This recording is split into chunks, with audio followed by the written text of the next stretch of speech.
오늘의 혈당 실험 댓글로 가장 많은 요청 주신 엽기 떡볶이입니다. 마라 떡볶이, 로제 떡볶이, 마라 로제 떡볶이 등 다양하게 요청 주셨는데요. 그럴 땐 클래식이죠. 기본 엽기 떡볶이로 주문해서 왔습니다.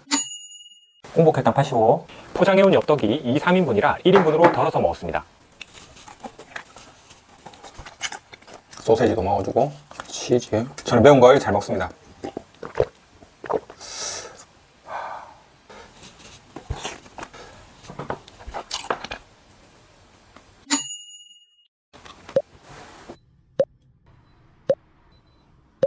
일단 너무 맛있게 맵네요. 맛있는데 맵습니다. 왜 스트레스를 받으면 엽떡을 먹는지 확실히 알겠더라고요. 혈당은 67 상승으로 혈당 스파이크를 피하지 못했습니다. 오늘의 결론, 엽떡뿐만 아니라 떡볶이류는 떡과 고추장 소스가 진하게 들어가다 보니 혈당 상승을 피할 수는 없습니다. 그래도 스트레스 받으면 한 번씩은 드시되 최대한 천천히 드셔주세요. 그럼 조금이라도 혈당 상승을 줄이고 천천히 포만감을 느끼면서 엽떡을 즐길 수 있을 겁니다.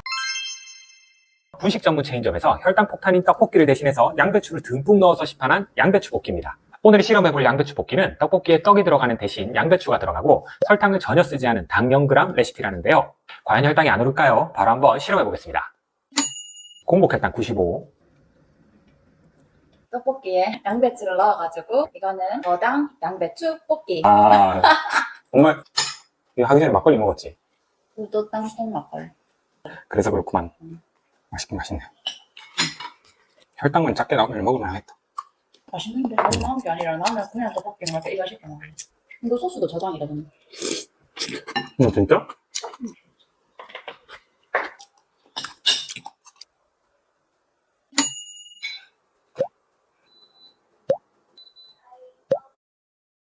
혈당이 9 올랐습니다. 오늘은 좀 놀라운 게요. 양배추 볶기지만 소스가 색도 진하고 일반 떡볶이 맛이랑 똑같아서 혈당이 많이 오를 줄 알았거든요.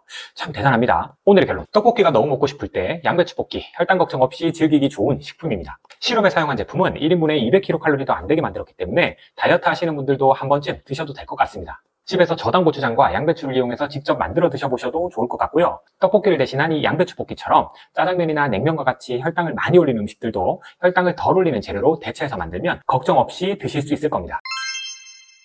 최근에 아마 가장 핫한 떡볶이가 아닐까 싶은데요. 바로 저당 엽기 떡볶이입니다. 9월 9일 바로 얼마 전에 저당 버전으로 출시한 엽떡이고요. 지난번에 우리가 오리지널 엽떡으로 혈당 실험 한번 해봤잖아요. 그래서 오늘은 저당 버전으로 오리지널 엽떡을 주문해서 그때 실험했던 동일한 조건으로 한번 실험해 보겠습니다. 공복 혈당 94. 제가 오늘 지금 구내염이 심하게 있어서 떡볶이를 먹을 수 없는 상태인데 한번 먹어볼게요. 맛은 그 오리지널 맛이랑 별 차이가 없는데요. 떡도 이대로 들어가고 어떻게 혈당을 안 올릴 수 있을지 궁금하네요.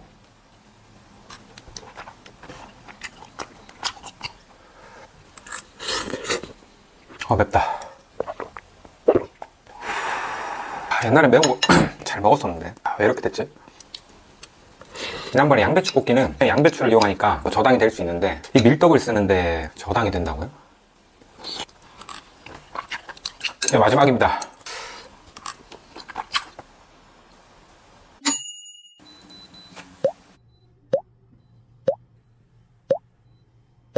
저 좀 많이 놀랐습니다. 솔직히 혈당이 많이 오를 거라고 생각했는데 32밖에 오르지 않았어요. 지난번 그냥 엽떡이 67 올랐으니까 반 이상 혈당이 덜 오른 겁니다. 영양 성분을 비교해보면 열량은 680kcal에서 660kcal로 거의 비슷하고요. 당류가 32g에서 18g으로 45%를 줄였다고 하네요. 밀가루 떡이나 오뎅, 소시지는 동일하고 그런 맛의 대부분인 소스에 저당 고추장과 대체당을 활용한 게 혈당을 덜 올린 것 같습니다. 오늘의 결론, 저당 엽떡 맛은 오리지널이랑 큰 차이를 못 느꼈습니다. 맵지만 너무 맛있었고요. 한 가지 중요한 부분을 말씀드리자면 이번 저당 엽떡 실험 결과는 제가 실험할 때 제한한 양만큼 그만큼만 먹었을 때 저당의 효과를 본 거고요. 맛있어서 떡을 포함해서 양을 더 많이 먹게 되면 오리지널 엽떡과 거의 비슷한 정도로 혈당이 상승할 수밖에 없습니다. 그리고 항상 드리는 말씀, 칼로리 부분이죠. 칼로리는 기존 엽떡과 거의 동일하다 보니까 저당이니까 혈당 다이어트지 하면서 드시면 큰일 납니다. 혈당이 걱정된다면 저당 엽떡으로 드시되 조금만 드셔주셔야 됩니다. 오늘의 혈당 실험 댓글로 요청주신 김밥입니다. 어릴 적 소풍을 책임져준 맛있는 완전식품이죠. 하지만 야채가 많이 들어가는 만큼 밥도 많이 들어가서 혈당을 좀 올릴 것 같은데요. 그래서 이번 김밥편은 두 편으로 나눠서 첫 번째는 일반 김밥을, 두 번째는 밥이 안 들어가서 당뇨인에게 인기라는 키토 김밥을 가지고 실험해보도록 하겠습니다. 우선 일반 김밥부터 실험해보겠습니다. 공복 혈당 90.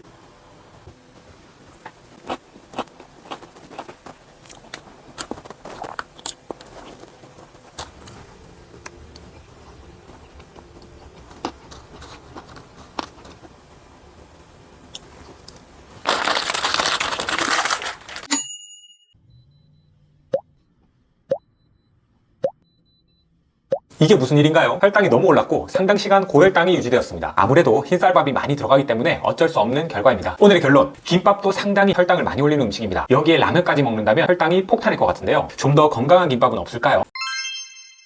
지난 일반 김밥에 이은 김밥 시리즈 2탄 키토김밥입니다. 배달 어플로 키토김밥을 주문했습니다. 실험할 키토김밥은 밥은 안 들어가고 닭가슴살과 미니로메인, 양배추, 계란치단만 들어가 있네요. 바로 시작해보겠습니다. 공복혈당 94. 키토김밥은 닭가슴살, 야채, 계란치단만 들어가 있어요.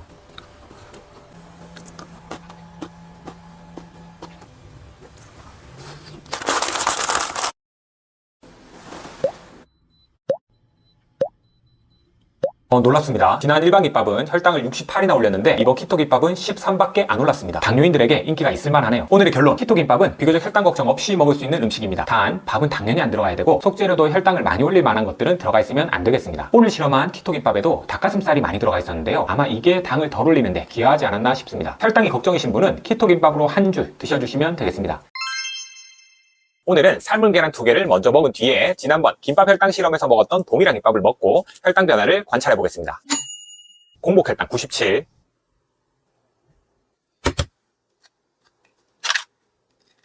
한 번에 벗겨질 때 쾌감이 있는데 어떻게 해야 될까요?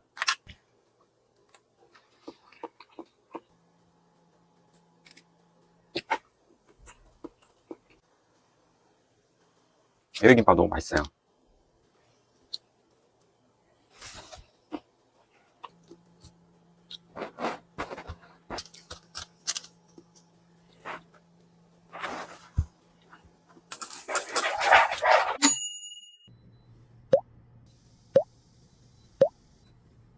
혈당이 31 올랐습니다. 지난번 김밥 혈당 실험에서 68이 올랐었는데요. 혈당폭이 반 이상 줄었네요. 오늘의 결론, 삶은 계란은 탄수화물은 거의 없고 단백질과 지방으로 구성된 음식인데요. 거꾸로 식사법의 일환으로 이 삶은 계란을 먼저 먹고 고탄수화물 식품인 김밥을 먹으니까 탄수화물의 소화 흡수를 지연시키면서 혈당의 급격한 상승을 막아주고 인슐린 분비도 안정되게 해줍니다. 포만감도 주기 때문에 더 많은 음식이 있을 때 과한 탄수화물의 섭취도 막아주게 되죠. 식사를 하실 때마다 채소를 먼저 드시고 그 다음에 단백질, 지방, 그리고 탄수화물 순서로 섭취해주시면 혈당폭을 상당히 줄일 수 있을 겁니다.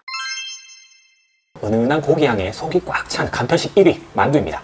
김밥만큼이나 간편하게 식사를 해결해야 될 때 많이 찾는 게 또 만두죠. 김치만두, 고기만두, 새우만두, 왕만두 등등 종류도 너무 많아서 여러 맛 중에 선택해서 먹는 재미도 있는데요. 오늘은 제일 무난한 고기만두 먹으면서 혈당 실험 해볼게요. 바로 시작해보겠습니다. 공복 혈당 97.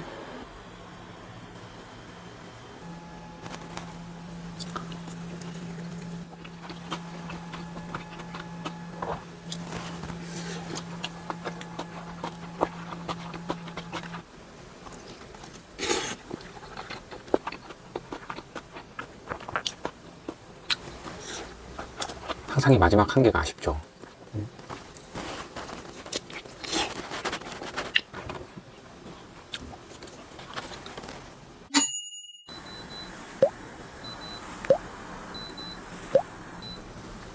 혈당이 40 올랐습니다. 겉에 있는 밀가루 만두피와 속에 있는 당면은 정제 탄수화물이다 보니까 혈당을 급격하게 올렸네요. 오늘의 결론, 너무너무 맛있는 이 만두는 아쉽지만 탄수화물이 많아서 혈당을 빠르게 올립니다. 단, 집에서 만들어 드신다면 겉은 유부초밥 만들 때 쓰는 유부를 이용하고 속은 당면을 빼고 고기와 갖가지 야채로 채워주신다면 혈당 걱정 없는 만두를 만들어 드실 수 있을 겁니다. 다음 실험 음식 댓글로 남겨주세요.